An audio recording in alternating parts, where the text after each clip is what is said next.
요한계시록 16장을 나누겠습니다. 요한계시록 16장 제목은 진노의 일곱 대접입니다. 진노의 일곱 대접이라는 제목으로 요한계시록 16장을 오늘 함께 나누도록 하겠습니다. 지금 현재 대한민국에서 가장 최고 강도의 형벌이 있다면 무엇일까요? 어떤 범죄자들을 심판하기 위해서 이 사법권에서 내릴 수 있는 가장 최고의 형벌이 무엇인가요? 사형입니다. 사형. 사형을 가만히 생각해 보시면 그 범죄가 너무 심각하거나 이 사람이 더 개선될 여지가 없다라는 판단으로 영구적으로 그 사람의 존재 자체를 말살하는 아주 무서운 심판입니다. 우리가 무기징역이라는 것을 내려도 이게 기한 없이 계속 감옥에 갇혀 있는 거잖아요. 하지만 그 안에서 모범적으로 활동을 하면, 생활을 하면 이제 사면해 주는 그런 기회라는 게 존재합니다. 그런데 사형은 그렇지 않은 거죠. 물론 대한민국은 97년 이후로 20년 이상 이 사형을 실제로 집행하지 않고 있어서 실질적인 사형 폐지 국가라고 분류가 되어 있습니다. 하지만 사형 판결을 받았다라는 것 자체는 집행하는 그날이 되면 언제든지 당신의 목숨은 이제 끝난다라는 것을 의미합니다.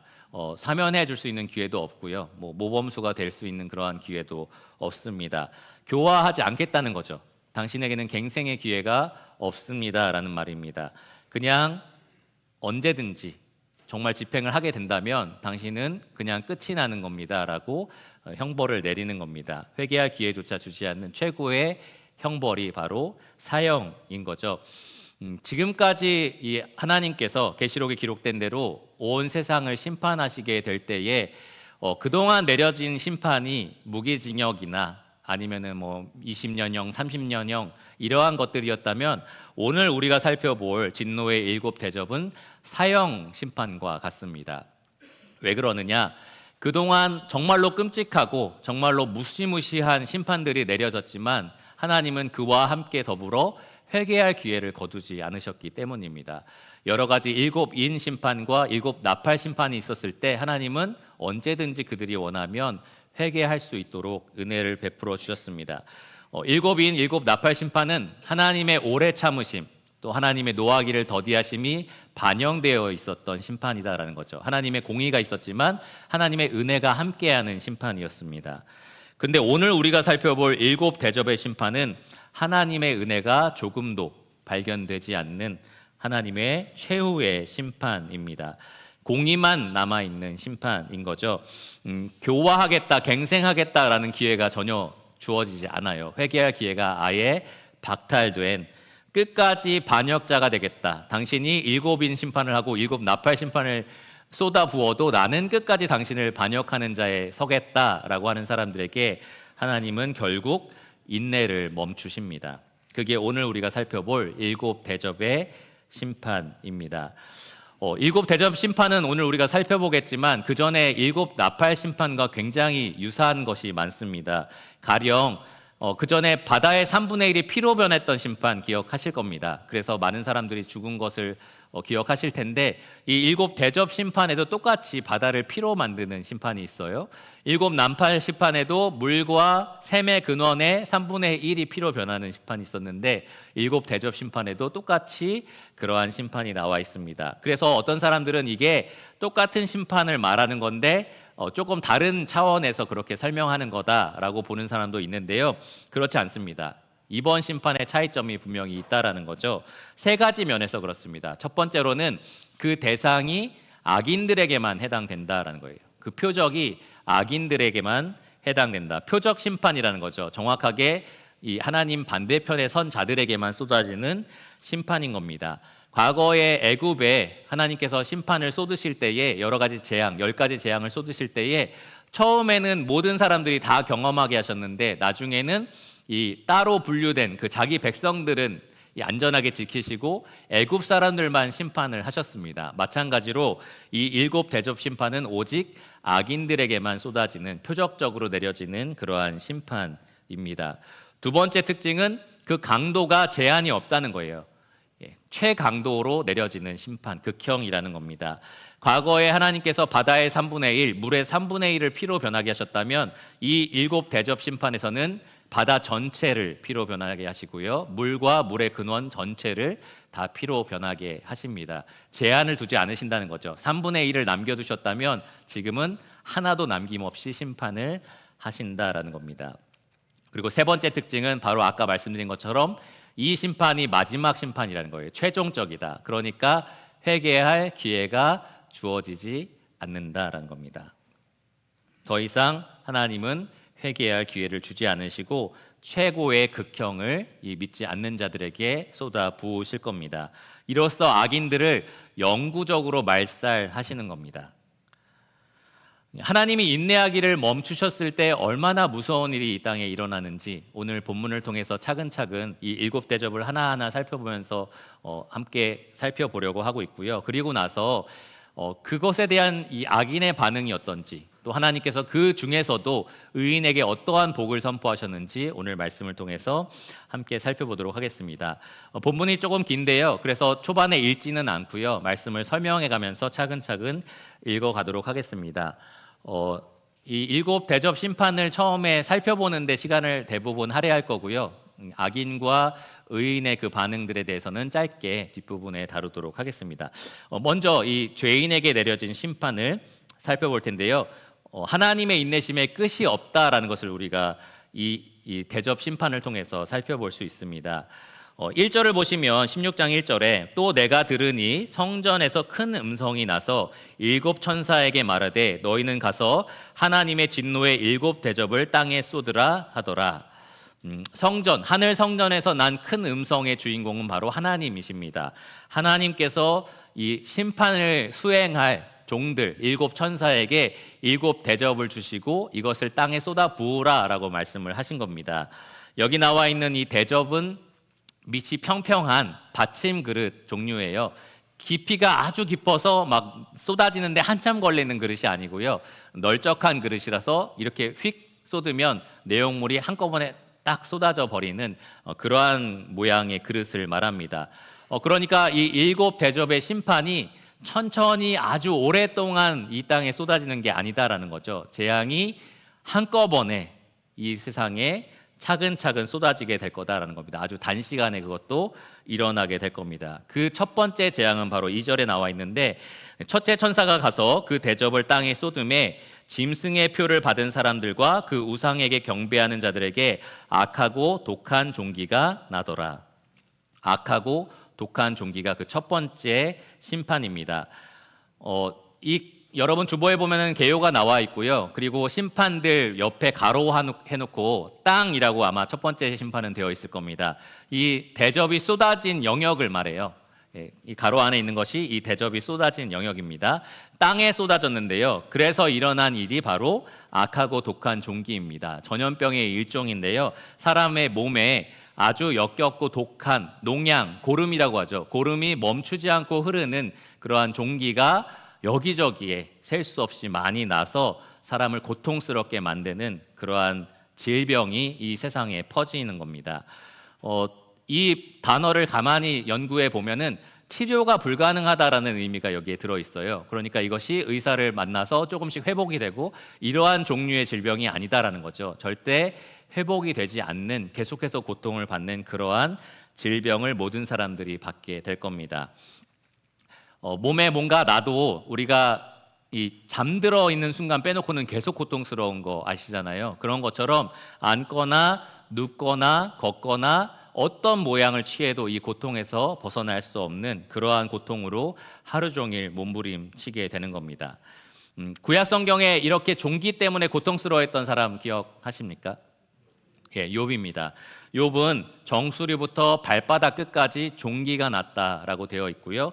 그리고 하루 종일 질그릇을 가지고 계속 그 종기를 긁습니다. 너무 가렵고 고통스러우니까 긁는 거죠. 그러니까 조금이라도 시원하고 그러니까 긁는 겁니다. 그러면서 고통스러워했는데 어느 정도였냐 하면은 친구들이 왔을 때 이 사람이 욥인지를 알아볼 수 없을 정도로 그렇게 변해져 있었습니다. 너무 사람이 고통을 받으면 모양이 변하는 거죠. 그러한 얼굴이 변하는 거고 살이 쭉 빠지고 그러한 고통스러운 모습으로 사람이 변질될 정도로 그렇게 고통을 겪게 될 겁니다. 그런데 아까 말씀드린 것처럼 이 심판이 믿지 않는 사람, 하나님 반대편에 선 사람에게만 해당된다라고 말씀을 드렸어요. 2절에 보면 심판의 대상이 아주 분명합니다. 짐승의 표를 받은 사람들과 그 우상에게 경배하는 자들, 그들에게만 이 심판이 내려지는 겁니다. 이 당시에 그럼 하나님의 백성은 없냐? 이 땅에 아무도 존재하지 않느냐? 그렇지 않습니다. 계시록 12장에 보면 여자라고 비유가 된 하나님의 백성들이 나오는데요. 광야에 하나님이 양육하기 위해서 특별히 보호된 장소에 그들이 보호를 받고 있을 겁니다. 그들 외에 하나님 반대편에 선 모든 사람들에게 이 악한 종기의 심판이 쏟아져 내릴 겁니다. 이 고통스러운 전염병에서 자유로울 그러한 죄인은 없게 될 거다라는 겁니다. 이것만으로도 굉장히 고통스러운데요. 하나님은 이 위에 심판을 계속해서 더하십니다. 두 번째 심판은 3절에 나와 있습니다. 둘째 대접, 둘째 천사가 그 대접을 바다에 쏟음에 바다가 곧 죽은 자의 피같이 되니 바다 가운데 모든 생물이 죽더라. 이미 둘째 나팔 심판으로, 대접이 아니라 나팔 심판 때 하나님께서는 바다의 3분의 1을 피가 되게 하셨습니다. 그런데 그 강도를 최강으로 지금 높이신 거죠. 바다 전체를 피가 되게 하신 겁니다. 여기 보시면 죽은 자의 피라고 되어 있습니다. 그냥 피가 아니라 죽은 자의 피인 거죠. 그냥 피는 물처럼 흐릅니다, 몸속에서. 근데 죽은 자의 피는 응고되어서 굳습니다.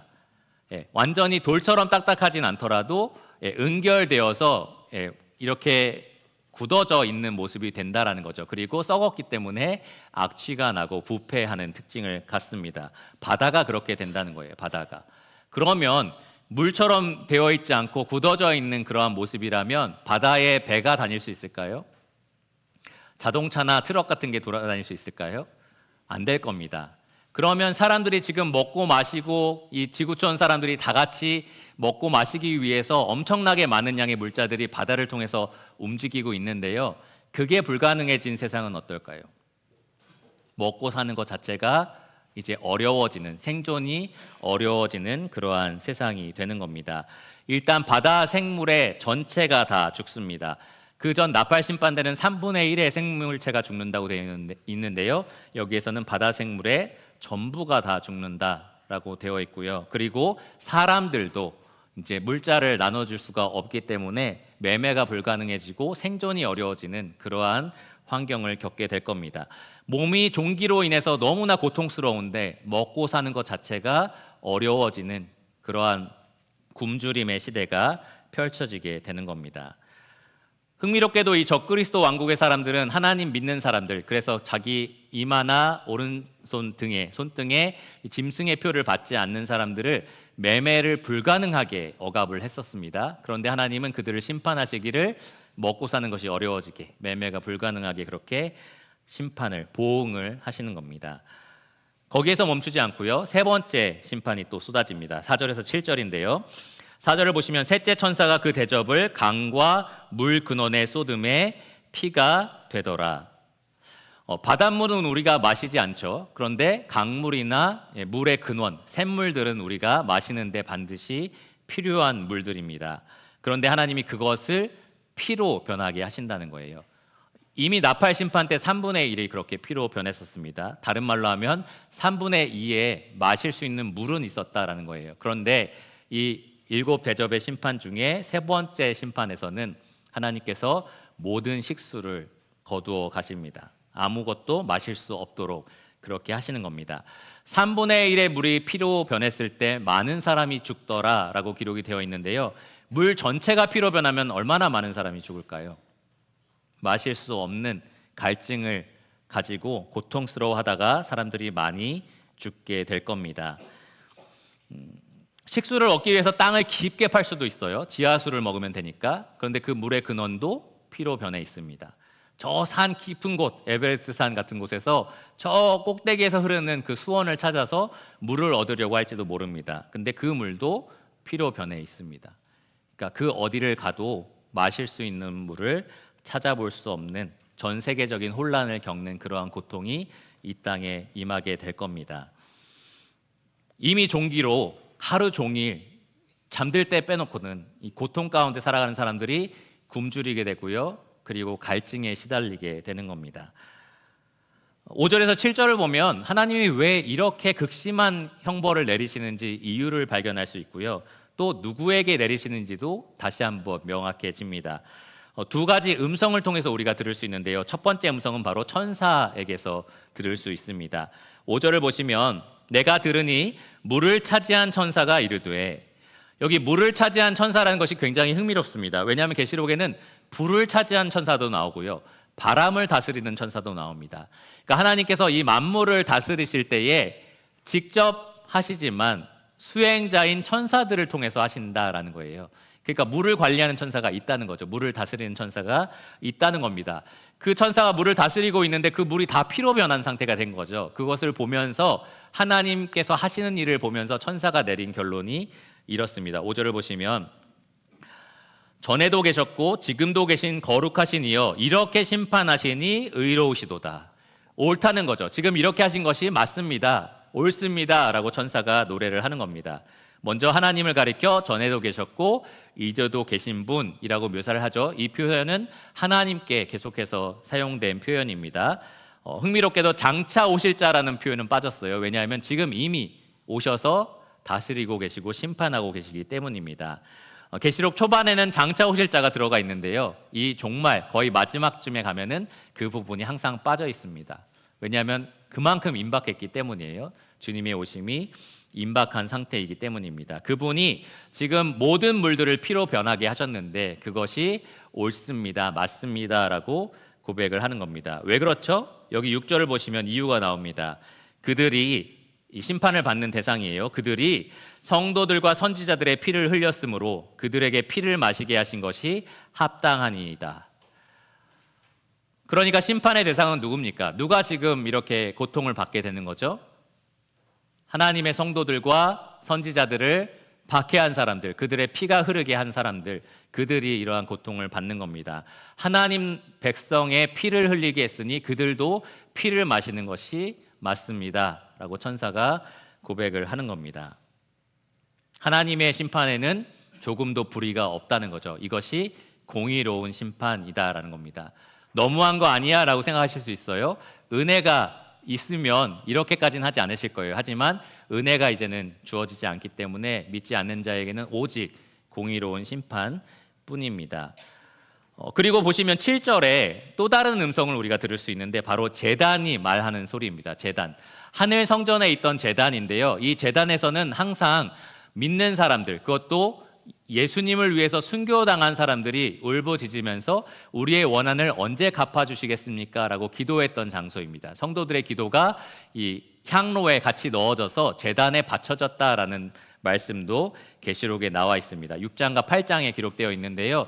이 제단이 직접 말을 하는 겁니다. 그렇습니다. 이 천사의 말에 동의하는 거죠. 아멘으로 화답하는 겁니다. 맞습니다. 그 말에 저도 동의합니다. 라고 하면서 7절에 이렇게 얘기했습니다. 주 하나님 곧 전능하신 이시여 심판하시는 것이 참되시고 의로우시도다. 하나님은 주 하나님이십니다. 온 천하를 다스리시는 유일하신 대주제이십니다. 임금이십니다 라고 말을 하고 있고요. 하나님은 전능하신 심판주이십니다. 모든 것을 자기 능력으로 다스리고 심판하실 수 있는 권세와 권한이 주님께 있습니다 라고 고백을 하면서 이렇게 지금 심판하시는 것이 합당합니다, 옳습니다, 의롭습니다 라고 고백을 합니다. 그동안 계속해서 7나팔 그리고 7인 심판을 통해서 회개하라고 계속 요청하고 오래 참으신 하나님의 뜻을 끝까지 거역한 이 믿지 않는 사람들은 이런 처분을 받는 것이 의롭습니다, 합당합니다 라고 고백을 하는 겁니다. 그들 사이에 믿는 사람들이 있었잖아요. 그들이 목숨을 걸고 그들에게 믿지 않는 사람들에게 은혜의 복음을 선포했었습니다. 자기들의 말과 삶을 통해서 죽기까지 예수 그리스도를 믿어야 한다는 것을 증거를 했던 거죠. 그런데 그들을 죽이고 또 죽이면서까지 하나님을 거역한 사람들에게는 이러한 처분만이 합당하다라고 그렇게 고백을 하는 겁니다. 왜 누구를 심판하시는지 우리가 분명하게 발견할 수 있는 장면입니다. 그러니까 지금까지 심판은 계속해서 믿지 않는 사람들, 하나님 반대편에 선 사람들에게 내려지고 있고요. 그 이유는 하나님의 은혜를 끊임없이 거부했기 때문입니다. 믿는 사람들을 죽이면서까지 거절했기 때문입니다. 자, 여기에서 심판이 멈추지 않고요. 네 번째 심판이 쏟아집니다. 8절과 9절에 넷째 대접이 이 땅에 쏟아집니다. 8절을 보시면 넷째 천사가 그 대접을 해에 쏟음에 해가 권세를 받아 불로 사람을 태우니 사람들이 크게 태움에 태워진지라. 이미 종기로 하루 종일 고통에 시달리고 있는 사람들입니다. 그리고 이제 먹을 음식이 없는 상태고요. 마실 물도 없는 그러한 상태입니다. 그러한 사람들에게 하나님은 불로 태워지는 화상을 입는 그러한 극심한 심판을 내리십니다. 해에게 권세를 주셔서 해가 사람들을 태우는 거죠. 여러분 지금도 오늘 최고 온도가 32도라고 하더라고요. 감자밭에 혼자 서서 이렇게 딱 손을 들고 가만히 서 계시면 타는 것 같은 고통을 아마 당하실 겁니다. 빨리 그늘 아래로 피해야겠다라는 생각이 드실 거예요. 지금 뭐 우리나라의 이 정도 수준은 괜찮지만 뭐 사우디아라비아 사막 한가운데 있다라고 하면은 더 피해를 많이 볼 겁니다. 진짜 살갗이 화상을 입고 그렇게 일어나는 현상도 있을 거고요. 많은 고통을 받게 될 겁니다. 사람이 치료할 때, 그러니까 아플 때가 아니라 치료할 때예요. 치료할 때 가장 큰 고통을 호소하는 것이 화상이라고 하더라고요. 그만큼 고통스럽습니다. 저도 잔디 깎는 기계를 1초 정도 이 뜨거운 엔진 쪽에 손을 대서 여기가 이제 화상을 입었었는데요. 정말 1초도 안 됐을 거예요. 근데 지금까지도 흉터가 사라지지 않고 있습니다. 그래서 그만큼 이 화상의 고통이 심하고 이 상처가 오래 가는데요. 해가 지금보다 훨씬 더 뜨거운 열을 받아서 사람들을 태워 죽이는 그러한 심판이 이 땅에 내려지는 겁니다. 이미 많은 고통을 받고 있는 사람들이잖아요. 그런 그들에게 더 심판의 고통을 가중시키시는 겁니다. 여기서 멈추지 않고요. 또 다른 심판을 내리십니다. 10절을 보시면 또 다섯째 천사가 그 대접을 짐승의 왕좌에 쏟으니 짐승의 왕좌, 그러니까 적그리스도가 다스리는 나라의 영역을 말합니다. 아까 말씀드린 것처럼 하나님 믿는 사람들이 따로 보호받고 있는 지역도 있었어요. 그 외 모든 지역을 말할 겁니다. 왜냐하면 적그리스도가 온 세상을 통치하게 될 거니까요. 그가 다스리는 모든 나라에 이 심판이 쏟아지게 되는 건데요.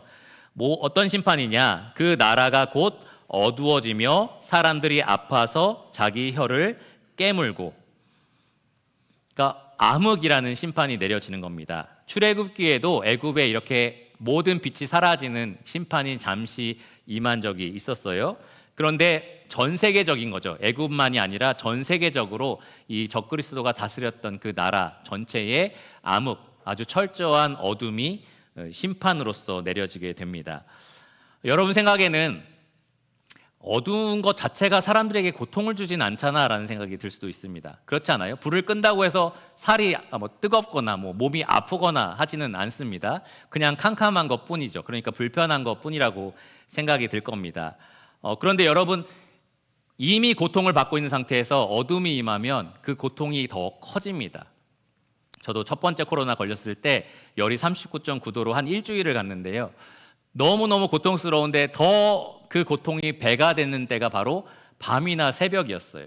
그러니까 캄캄하고, 그러니까 온통 그 고통에만 사람이 집중이 되는 거죠. 그러니까 그렇게 고통이 배가가 되는 겁니다. 마찬가지로 낮과 밤이 따로 존재하는 것이 아니라 온통 흑암이 이 나라를 덮고 있을 때에 이미 그들은 종기나 아픈 것이나 굶주림이나 갈증이나 화상 같은 것으로 계속해서 고통스러워하고 있는 상태였기 때문에 그 고통이 배가 되는 겁니다. 증폭이 되는 거죠.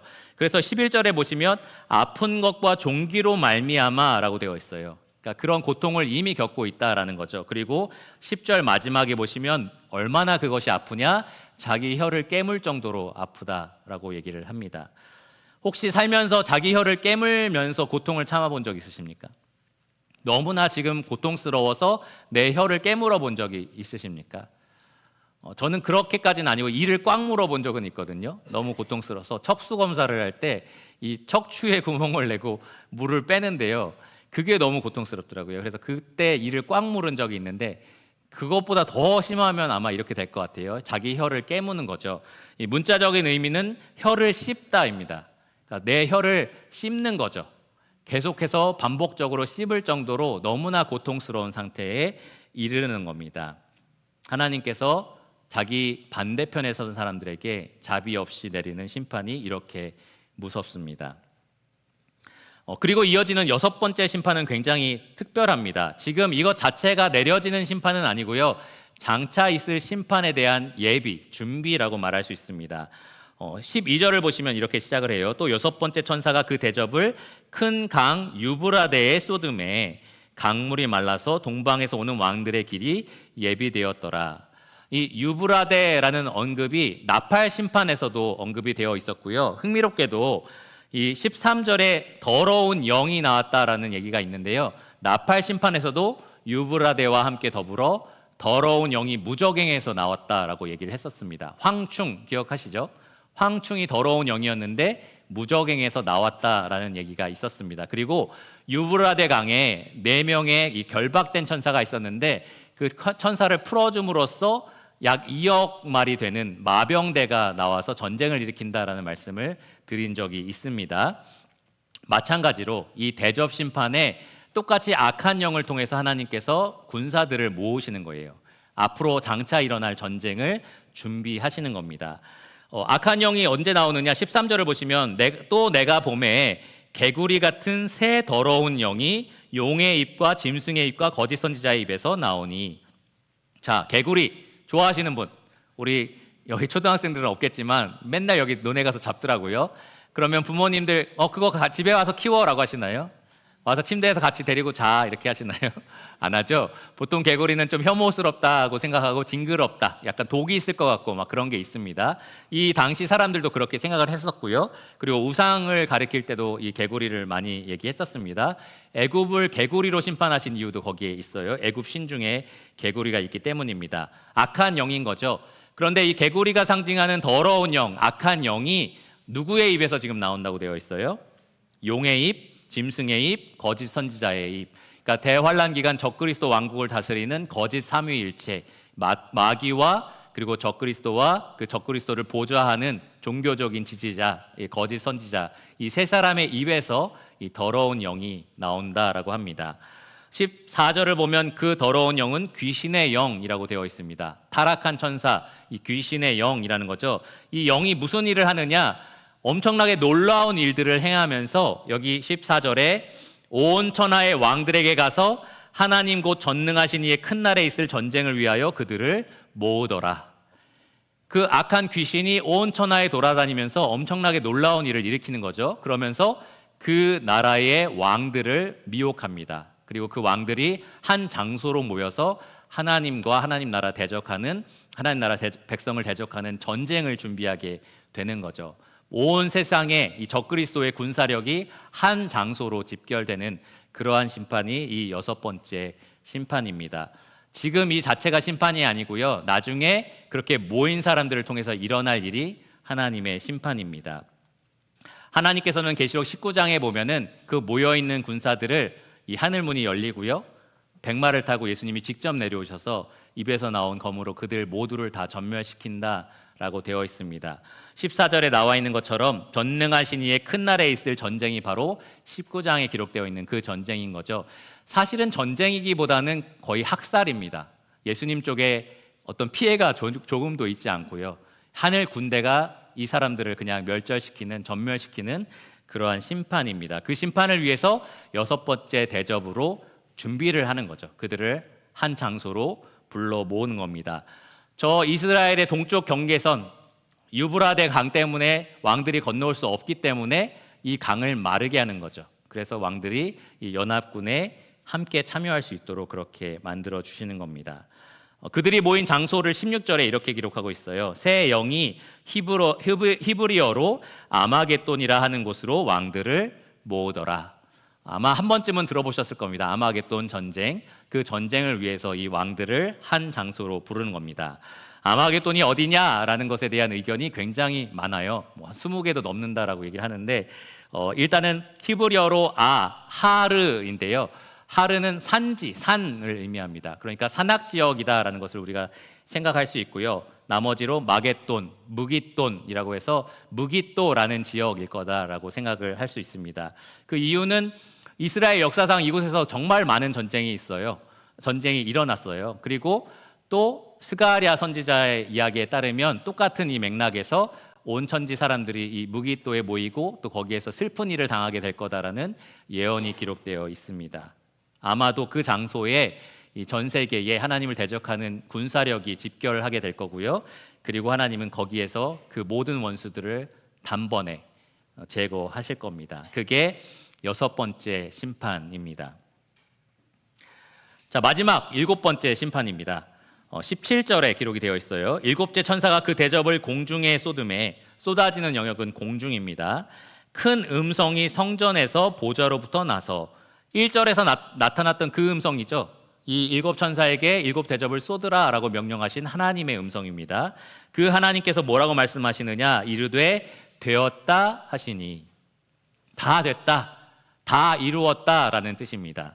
흥미롭죠? 예수님께서 십자가에서 돌아가실 때 뭐라고 말씀하셨습니까? 다 이루었다.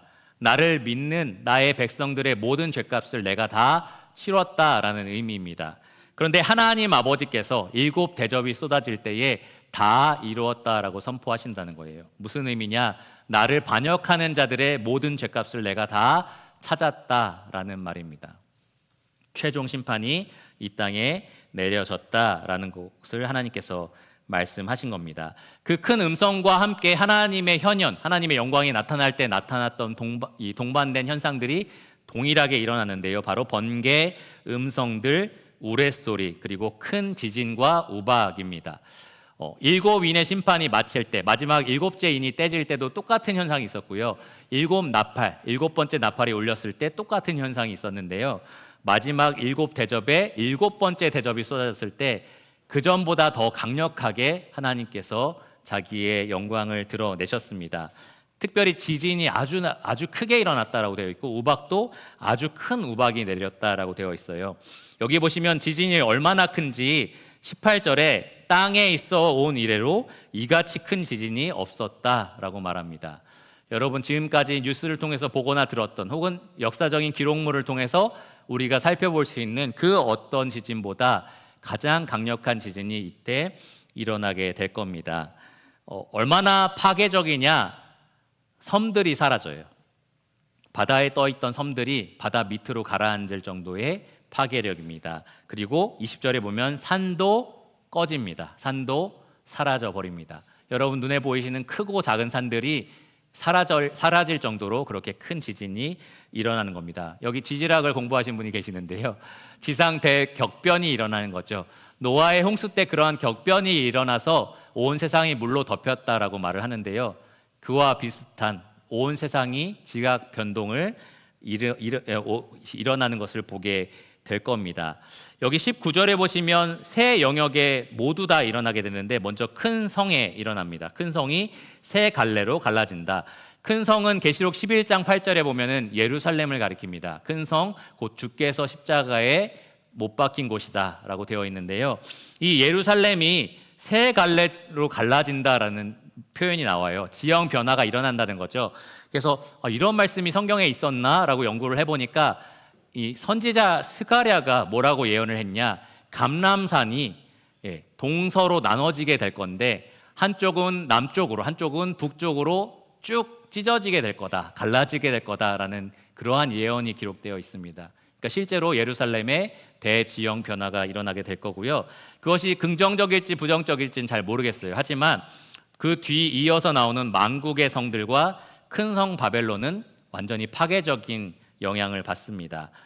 만국의 성들, 지금은 뭐 약간 고전 시대 같지만 지금으로 치면은 세계의 유명한 도시들인 거죠. 엄청나게 큰 도시들을 말합니다. 그러한 도시들이 무너지게 된다라고 기록이 되어 있고요.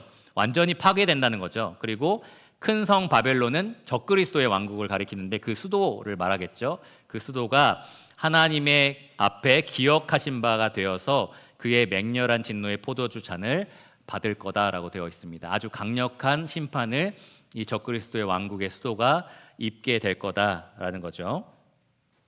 이렇게 엄청난 격변을 우리가 지켜보게 될 겁니다. 이 세상이 그냥 가볍게 흔들리는 정도의 지진이 아니라 산과 바다가 움직이고 도시들이 사라지는 그러한 무서운 지진을 우리가 보게 될 겁니다. 그리고 그게 끝이 아닌 거예요. 하늘에서는 큰 우박이 쏟아지게 됩니다. 21절에 기록되어 있는데요. 무시무시하게 큰 우박입니다. 무게가 하나에 한 달란트에 이른다고 되어 있어요. 한 달란트는 50에서 60kg 정도가 됩니다. 1986년에 지금까지 역사상 가장 큰 우박이 이 방글라데시를 강타한 적이 있습니다. 1kg 정도가 됐었는데요. 약 92명이 사망했습니다. 우박에 맞고 사망을 한 거죠. 그런데 그것의 50배에서 60배가 되는 한 달란트짜리 우박이 떨어지면 어떻게 될까요? 저 하늘 꼭대기에서 50kg, 60kg짜리 물체가 여러분을 덮치면 어떻게 될까요?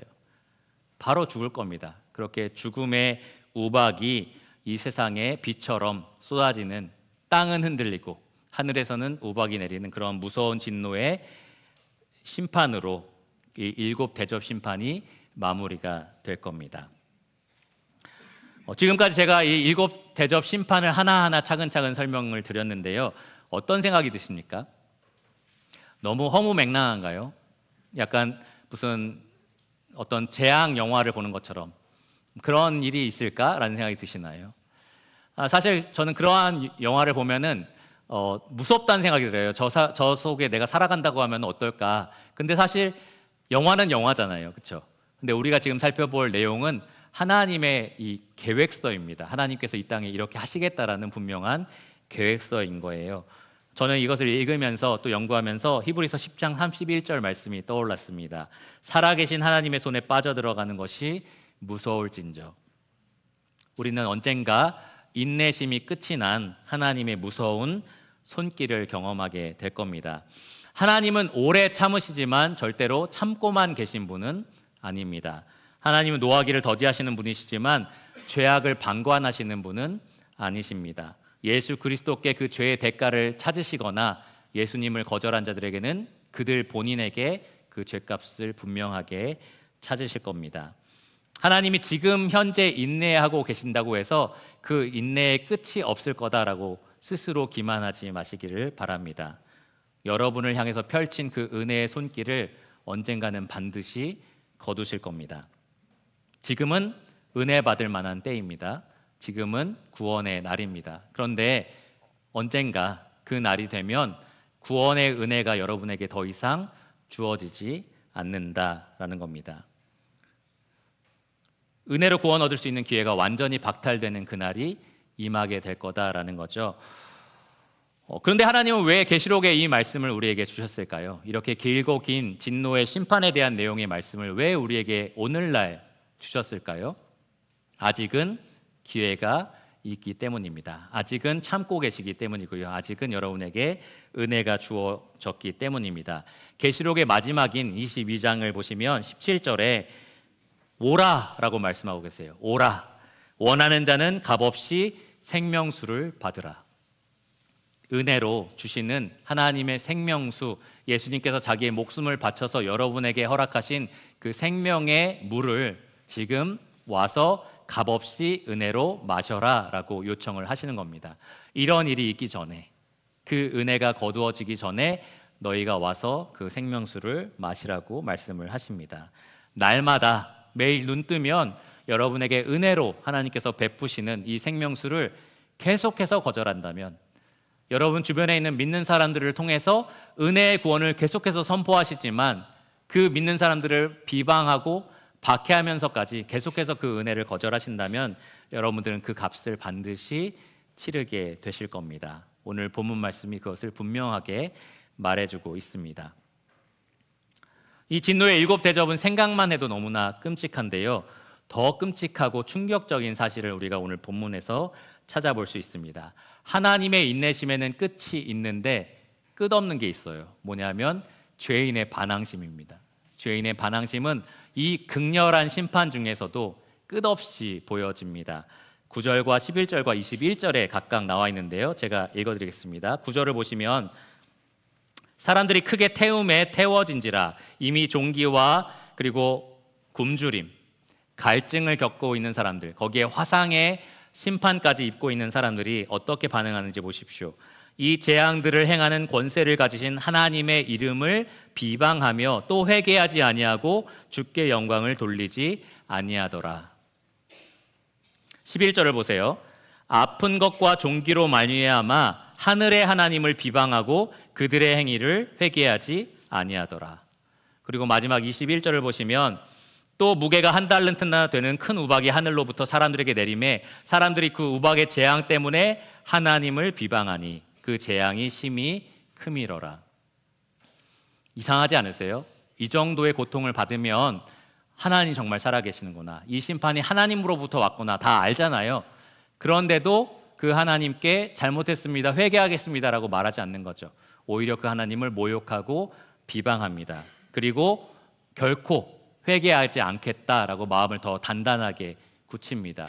그리고 하나님께 영광 돌리기를 끝까지 거부합니다. 가끔 자녀들 중에 때리고 또 때려도 죄송합니다라고 말하지 않는 자녀가 있어요. 그러면 부모도 이제 난감하죠. 죽일 수는 없잖아요, 그렇죠? 자녀인데. 근데 뭐에 놀라느냐? 내 아이가 이렇게까지 고집스러운가? 이렇게까지 완악한가라는 것에 이제 놀라게 되는 겁니다. 가끔 범죄자에 대한 소식을 들을 때에 그들이 감옥에 가서 나오면 나는 반드시 저 사람 죽인다라고 계속 매일 편지를 쓴다는 거예요. 그리고 나와서 또 범행을 저지르고 또 감옥에 들어가는데 또 그렇게 분노에 차서 범행을 계획합니다. 그리고 또 나와서 범죄하고 그것을 무한적으로 반복하는 사람들이 있어요. 최근에 제가 이렇게 본 기사에 따르면 어떤 사람은 20살인데 20살까지 계속 감옥을 들락거렸다라고 하더라고요. 근데 지금도 여전히 범죄를 저지르고 지금도 여전히 감옥에 있으면 범죄를 계획하고 계속해서 반복을 하는 겁니다. 그런 사람들은 사형을 내리는 거예요. 왜냐하면 이제 교화가 불가능하다라고 생각이 드니까 이 사람의 그런 완고함, 고집스러움이 도저히 해결이 되지 않는다. 아무리 감옥에 가둬보고 아무리 여러 가지 징벌을 내려봐도 개선될 여지가 없다라는 생각이 드는 거죠. 마치 그러한 범죄자들처럼 하나님께서 이렇게 무시무시한 심판을 이 하늘로부터 쏟아내리시는데도 사람들은 변하지 않는 거예요. 바뀌지 않는 겁니다. 그 안에 얼마나 딱딱한 반항심이 있으면, 얼마나 고집스러운 죄악이 있으면 이렇게까지 끝까지 회개하기를 거부할까요? 아주 돌처럼 딱딱한 고집이 그 안에 있는 겁니다. 이 가운데 아직 하나님을 믿지 않는 분들이 계실 거예요. 저는 여러분들이 도덕적이지 않다라고 말씀드리는 것도 아니고요, 신사적이지 않다라고 말씀드리는 것도 아닙니다. 제가 사실 살면서 만나본 믿지 않는 사람들 중에서는 저보다 더 착하고 저보다 더 도덕적인 사람들이 있었습니다. 그리고 또 어떤 사람들은 저를 부끄럽게 할 만큼 열심히 사는 사람들도 생각보다 많았어요. 믿지 않는 사람이지만 나보다 더 열심히 살고 나보다 더 성실하게 살고 더 착하게 사는 사람들도 있었습니다. 그런데 그들에게서 공통적으로 착하든 아니면 나쁘든 발견되는 것이 하나 있는데요, 하나님에 대해서는 그 마음이 그렇게까지 선하지 않다는 거예요. 아주 완고한 고집이 그 안에 있습니다. 아무리 하나님의 은혜를 말하고 구원의 은혜를 우리가 전하려고 해도 그 사람들은 아주 딱딱한 벽처럼 세워진 게 있어서 절대로 그것을 받아들이려고 하지 않습니다. 도덕적이고 신사적이고 착한데도 이 하나님에 대해서는 그렇게 완고한 태도를 보이는 거예요. 그 반항심이 끝이 없는 겁니다. 어디까지 가느냐? 60kg짜리 우박이 떨어져도 그 고집은 꺾이지 않습니다. 맹렬히 타는 불로 몸이 태워져도 고집이 꺾이지 않는 거예요. 밤낮 종기로 고생해도 그 반항심이 그치지가 않습니다. 이 정도 되면 저는 이것이 죄의 저주라고 생각합니다. 죄의 저주, 개선될 여지가 없는, 소망이 조금도 없는 그러한 상태가 모든 죄인의 마음 속에서 발견이 되는 겁니다.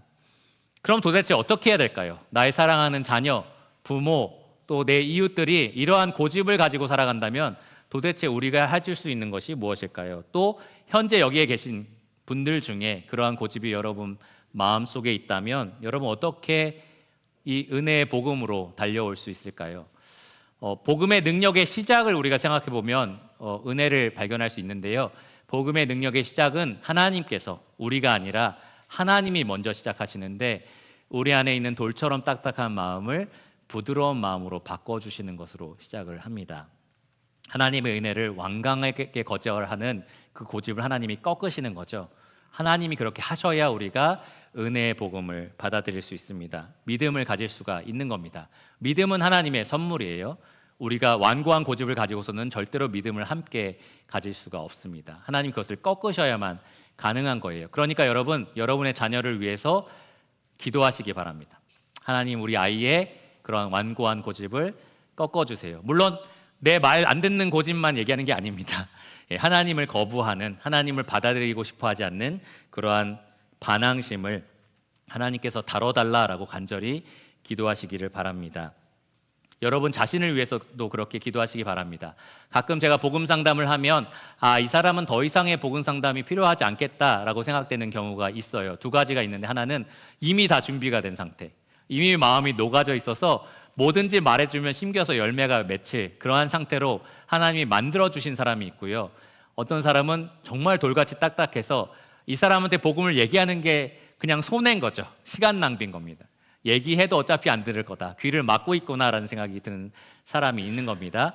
그런 사람들이 있는데요. 여러분, 여러분의 마음 상태를 잘 생각해 보시고 하나님께서 그렇게 부드러워진 상태로 바꾸어 달라라고 간절히 구하시기를 바랍니다. 여러분의 영혼의 치료자이신 예수님께 매달리셔야 돼요. 여러분의 영원한 운명이 여기에 달려 있습니다. 이런 판타지 같은 내용이지만 오늘 주님께서 우리를 공중으로 데려가시면 여러분의 믿지 않는 사람, 그리고 이 가운데 믿지 않는 사람들에게 펼쳐질 현실이 오늘 기록된 내용들입니다. 내일부터 당장 이런 것들이 계시록에 처음부터 기록되어 있던 재난들이 쏟아지게 된다라는 거죠. 여러분, 그러니까 정신을 바짝 차리고 여러분의 모든 운명을 걸고 이것을 위해서 간절히 구하시기를 바랍니다. 믿지 않는 자녀나 부모나 사랑하는 사람들을 생각하시는 성도님들도 다른 거보다 아이들의 공부라든지 성공이라든지 이런 것도 중요하지만 건강도 중요하고, 그런데 여기에 더 신경을 쓰셔야 돼요. 이게 여러분의 최우선순위가 되셔야 됩니다. 아이의 영적인 운명에 대해서, 또 부모의 영적인 운명에 대해서 생각하시고 간절히 구하시기를 바랍니다.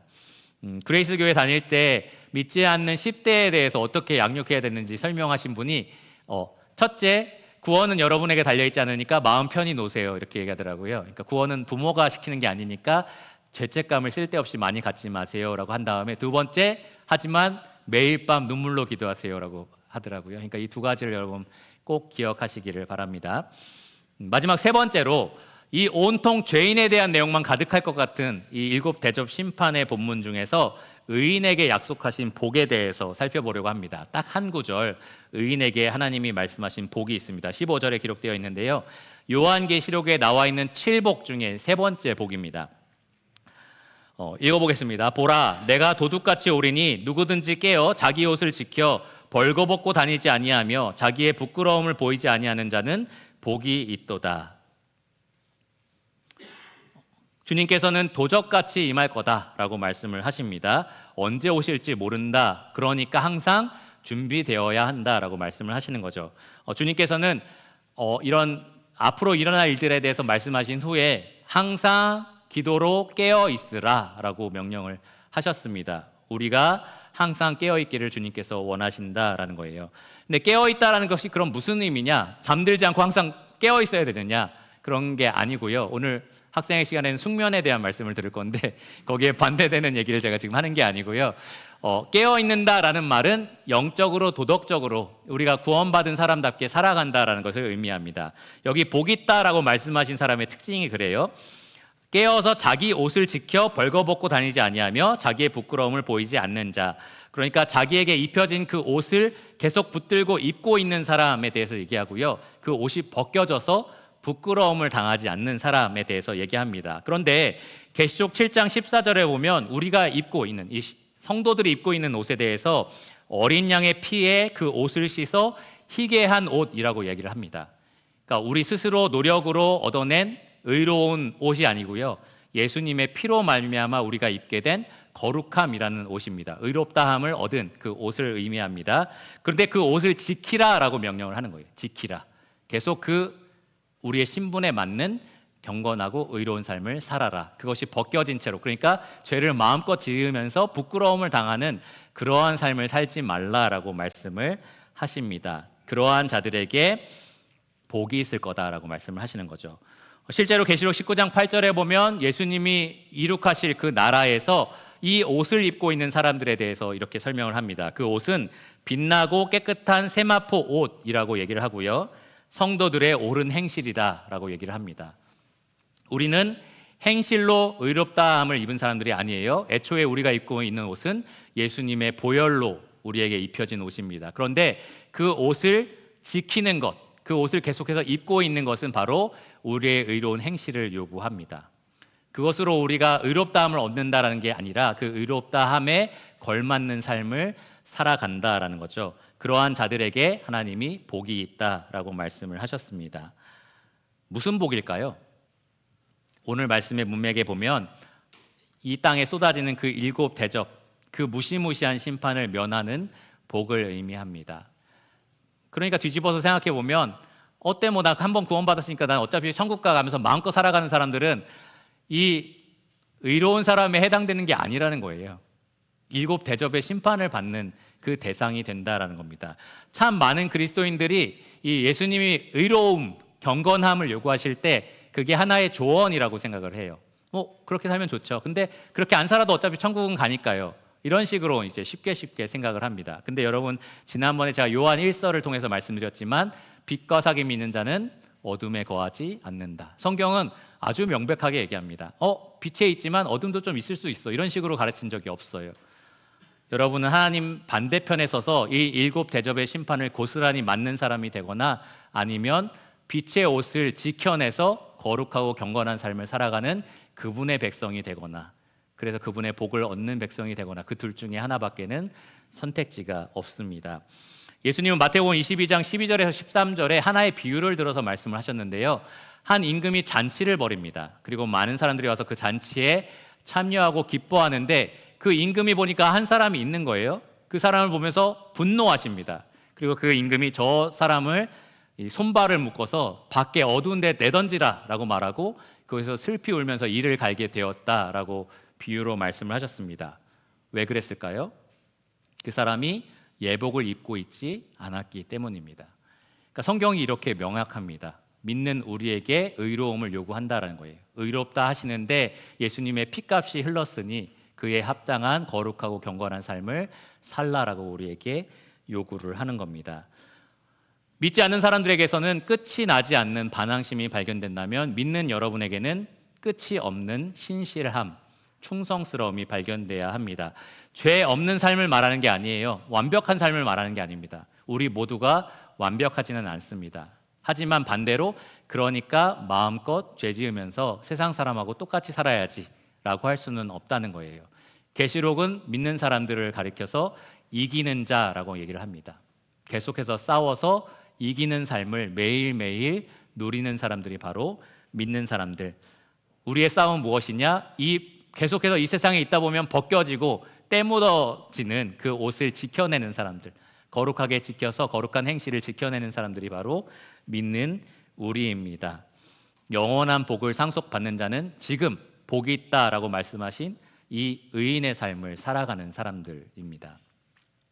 그러니까 여러분, 믿는 여러분들은 이 심판에 대한 메시지를 들을 때에 마땅한 태도가 무엇이냐? 그날을 사모하면서 기다리되 베드로가 베드로후서 3장에 말한 것처럼 거룩하고 경건한 삶을 살면서 기다려야 합니다. 여러분이 너무나 사랑하고 여러분을 위해서 자기 피를 흘려서 여러분을 거룩하다라고 하신 신랑이신 예수님이 여러분 만나러 오시는 거잖아요. 그러면 어떤 모습으로 맞이하는 것이 맞습니까? 마음대로 살다가 오셨어요 라고 하는 게 맞나요? 아니죠. 기다리고 있었습니다. 준비하고 있었습니다 라고 말하는 게 맞습니다. 그리고 우리가 그렇게 살아갈 때에 이 세상 사람들은 조금 더 분명한 메시지를 듣게 될 겁니다. 왜 이들이 거룩한 삶을 사는가? 이 세상에는 도대체 무슨 일이 있을 것인가? 성경에 기록된 하나님의 경고에 더욱더 그들이 귀를 기울이게 될 겁니다. 한마디로 믿는 부모가 세상 사람과 똑같이 살아가는데 믿지 않는 자녀에게 하나님 믿어야 돼. 안 그러면 오늘 들은 말씀처럼 이렇게 하면 안 된다는 거죠.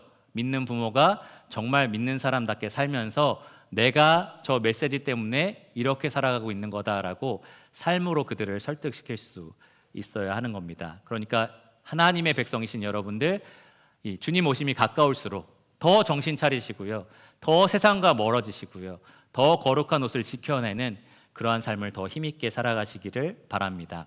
기도하고 말씀을 마치겠습니다.